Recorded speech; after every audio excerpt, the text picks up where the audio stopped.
what was that like? What did you think when you saw first time you saw Cuba? Thank God we came to a safe haven. That was the main feeling. And then it was kind of confusing because we had been hoping to stay in Cuba only for a very short time until our American visa would come through. But when the war started, that was put on the back burner. We realized that Cuba was to be for quite a long time.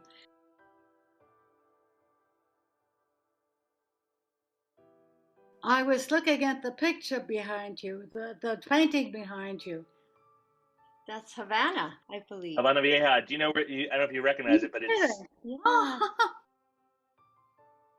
When I was a teenager was when I began to really research stories about the Holocaust, and I knew that my mom had escaped from Nazi occupied Germany, and she would always tell me that she had spent her teen years in Cuba, which is where they found refuge, and she would usually mention in a sentence or two that she worked in a diamond industry as a teenager, and she'd always kind of tag it with and it was a real win-win situation because the Cubans and the refugees were able to have work through this industry. You kind of bookmark something as a teenager, and I sort of always had that in my mind. But in about 2009, I started to get very, very interested in the story of my mom's story. And so I would go to Cuba both to dance and to try to find out more about the diamond industry. And the part that was amazing was how little the Cubans knew. They sent me lots of great literature, which I read voraciously. But so I really thought that if I was going to be able to document the story, I'd have to do it while the refugees who were there were still alive. And I had my mom, uh, who was always, thank goodness, willing to share things, and she had some amazing photos in her archives. I later found her diary from that period, from 1943 until about 45. And luckily for me, Robin Truesdale, my co-director, began to interview my mom first, so we could just get family video of her story. But it became such an amazing tale that we decided to head to New York, and we found Felicia Ross Handler, Marion Froelich, and Lillian Schumann, the three other characters in our film, who were able to partake in the film. So we felt incredibly blessed to be able to document their story while they were still alive. And Felicia is, and two others have passed away. So it was really it felt like a very important, timely thing to do. how much of your inspiration came from like your own desire to connect with your mother's past and versus like the actual story of Jews coming to Cuba to escape the Holocaust? Um, I think quite a bit of it. I think really trying to. My father was a big person. He was a very famous, in the world of sustainable energy and solar energy. And I always felt that my mother's story was also incredibly important. And so I felt that it would give us such an opportunity to really get to know one another on a level that children don't always have with their parents. So I do feel that having the opportunity to document my mother's side of the story, because both of them were refugees, and so it just felt like a natural thing to do, to sort of put both sides of my personal history and legacy together. So it was wonderful to be able to work so closely with mom and learn so much about her past. Awesome. And Marion, when Judy proposed this, to dig into this and to create a film around your story, how'd you feel? How'd you respond to that? I was kind of stunned at in one way, and very, very grateful on the other hand, because not everybody is interested in that particular past. Was this the past that you kind of wanted to kind of forget, or was it something that was still a part of you? And when Judy kind of started making this film, how was that remembering and digging into all those memories? That is a fascinating question because it was very quietly in the past. It wasn't forgotten, but it wasn't in my mind all the time. And all of a sudden, it all came back and it all was talked about and it was documented. Um, I hadn't, it was part of my life, but I wasn't thinking about it until Judy started her work. Was it hard? Yeah, go ahead. Sorry. I wouldn't want to forget about it. No, no, no. I didn't. It wasn't anything I had to suppress because it was a bad thing. No.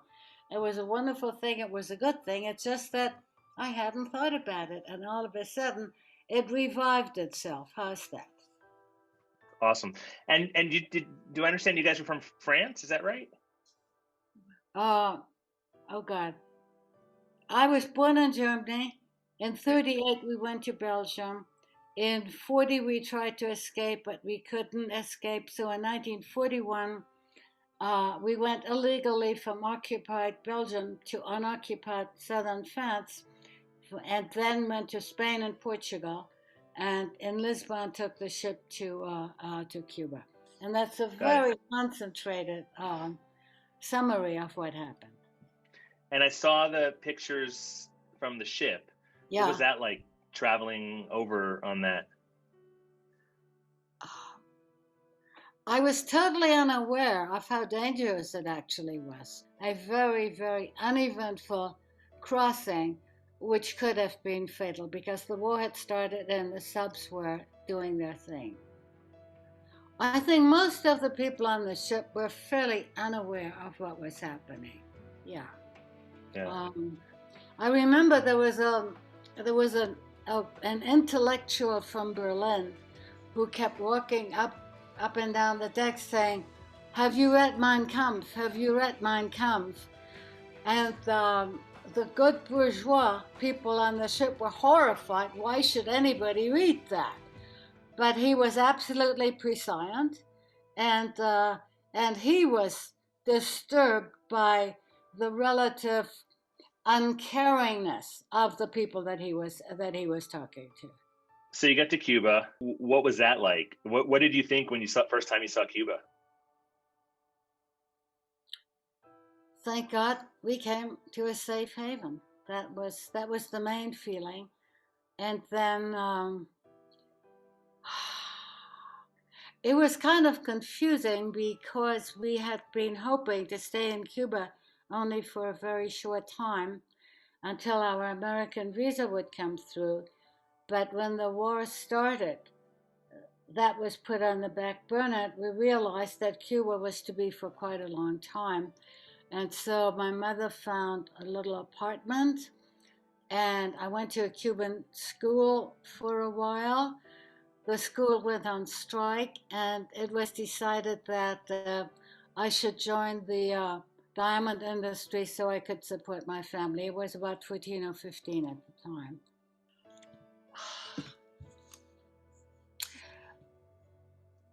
You know, in retrospect, I'm really surprised at how unaware of the whole situation I was in a way. I went to work, I came home, we had a social situation which was a Zionist organization called the Bantif, which is where we spent our weekends talking, going on hikes and things like that. But I was not a very thinking person at the time. You lived your life, you were working without realizing how unnatural a situation that really was for a teenager. And it was really only after I came to this country that I realized that my teenage years were not the normal teenage years. I had very little schooling, but it didn't matter. The whole matter was try to survive in in a setting that was safe at once, but very unusual on the other hand. So when you're in Cuba, I know from the documentary there were communities that formed where the Jews were part of their community, but yet there was still connection with the Cuban people. From my point of view, the connection with the Cuban people was fairly limited. We had workers, we had Cuban workers, so at work there was total cohesion between us and the Cuban young men who were working. On a social level, I was telling Judy this morning, I was never in the home of a Cuban family. My little sister had a friend, and she went to the friend's house, but I from what I remember, there was very little intermingling of social life. But that was my experience. Other people may have had Cuban friends and Cuban relationships. I can't talk about it because my personal experience was very, very limited. I picked up some Spanish. It was mostly street Spanish. I don't know exactly how I picked it up, but when you live in a country and you have to survive, you kind of manage to pick up the language as best you can. Yeah. How long was it? Were you there until you came to the United States? We came in November of 41 and left in March of 46 after the war had finished. So it was a good maybe 5.5 years. Yeah. And people got married, people had kids, life continued, but in a very limited social situation. But nobody afterwards, people didn't want to go back to Europe after the war had ended? Or did some people go back? Most people went to New York. A few people went back. Some people went to Israel, and very, very few stayed on. Very few stayed on. So you guys were basically over a 5-6 year period passed through Cuba, but it didn't involve like Cuban citizenship or anything like that, essentially. No. Right. No. Okay. The only contact with Cuban bureaucracy was that we had a working booklet with the permission to work, and that booklet had to be renewed every couple of months. So you had to go to the Cuban authorities and ask them, please okay the fact that I'm allowed to continue working. And it was very embarrassing, as I had told Judy that the money I made was quite a bit more than the Cuban functionary who was permitting me to do the work. It was a very uneasy situation. But that was really the only interaction with Cuban bureaucracy or Cuban government.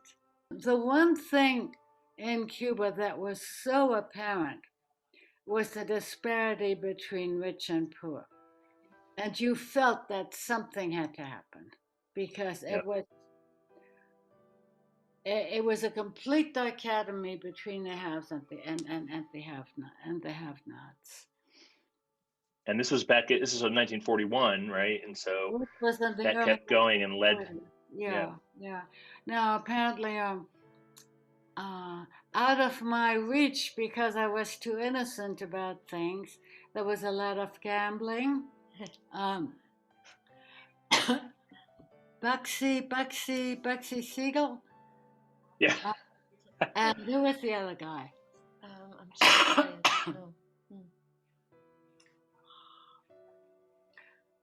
Some good old Jews involved, I know that, but I can't remember the name. Excuse me. Yeah, sure. But the poverty was enormous. Yes. I mean, the sense of some change having to happen was certainly in the air. Yeah. This is almost 20 years before the revolution. 15 years, yeah. Well, yeah. 59, I think. Yeah. So 2 more questions, and then I don't want to take up too much of your time. So, I'm 93. I have all the time in the world. Go ahead. Well, maybe I don't. Sorry. Sorry about that. What happened to all the diamond businesses after the war was over and the Jews were able to start leaving? Well, for one thing, the industry collapsed. To the great pity of the Cuban government, who was hoping to keep it going because it was a very it was good income for the people. But once the majas, do you know the word, the majas? The mavens, the experts in the industry, okay, have left. They could not sustain themselves. Plus, Judy tells me there was a problem with the London Diamond Exchange. In any case, it collapsed. It collapsed very quickly. And as you said before, Cuban history knows nothing, almost nothing about this diamond period. And why is that? It's just because everything's been erased, or nothing's been taught? Maybe it wasn't that important to them. I kind of after doing some research, a lot of research, I think a big part of it was once Castro came into power, a lot of what had happened under the Batista era was put into archives, shut down, and I literally I have a few photos of going to the Jose Marti Library, and I found exactly one old torn up article called Pasado y Presente del Industria del Diamantes. It was one article from 1948. And that was the day it felt like gold to me, because I'd been there so many times, and the lack of knowledge. There were some really amazingly old Cuban people, sometimes men, men actually, who must have been in these buildings forever, because if you talk to them, they sometimes would tell you, oh, there was an industry here in this building in this corner, or there was something here a long time ago in this corner. But incredible how much the history was just kind of squashed down, and I have a feeling that the maps are there, they're somewhere in archives somewhere, but not accessible, not easily accessible. I guess my only other question just would be, and you kind of answered this, but like, what your memories are of the whole experience, just and Cuba and the Cuban people, and like what was the lasting emotions were from that? They're pretty vague, but there was the sense of of gratitude. Here we are. You took us in. There was never any question, my God, what are you guys doing here? It was always, from what I could tell, total acceptance. And so it was a very, very important part of my life, because it was a survival part of my life. I could easily have been, sent to the camps. It's not a very emotional memory, but it's certainly a very authentic and very rational memory of the time in Cuba. Not the best of answers, but an honest one. That's the best of answers. Anything else you want people to know about this, or the time, or the film, or anything? Well, I hope the film is going to be shown as much as possible, because, my God, Judy worked very, very hard on it. Robin, oh my gosh. The amount of emotional energy, never mind the money, but the amount of emotional energy that was put out on that film is remarkable. It's quite remarkable. And I hope that it will be seen. I hope that um, sanctions will be lifted, which is terribly important. And there's a tremendous indigenous ability, I think, in the Cuban population as a whole. And I hope it'll have a chance to prove itself and come out of the very, very difficult special periods that that they've been forced to live through. Listen, I want to thank you for the interview because it brought back many, many good memories, and living on good memories is a very wonderful thing to be allowed to do. So thank you very much, Ken. Yeah, very much. Thank you. Can I take a photo of all of us? Yes, please. Of our wonderful time. This is, oops, I'll try to take the camera out of it. All right, let's see. Oh, Ken, thank you very much. Yeah, thank you so much. And thanks for what you're doing. Yes. And if we can help you in any crazy way, please let us know. And I just want to touch. Judy has quite a few connections. I want to touch on one thing you're saying about how many different groups have come through Cuba. I once asked my friend Simone, why do you think it is that Cuba was so incredibly accepting of the Jewish people?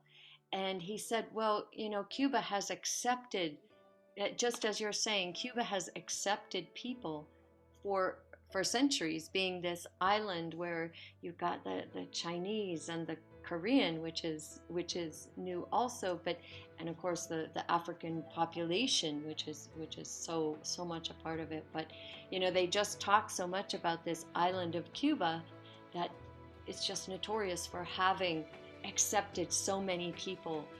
And so I just felt as with my heritage and the story of the Jewish people who were accepted there. For me, I think, as you asked about the movie, at this moment, I just would it means so much to me to share the part that Cuba was so accepting for so many people, but for my mom and her family, and in particular, huge, yeah. So two more questions, and then I don't want to take up too much of your time. So. I'm 93. I have all the time in the world. Go ahead. Well, no, I don't. Sorry. Sorry about that.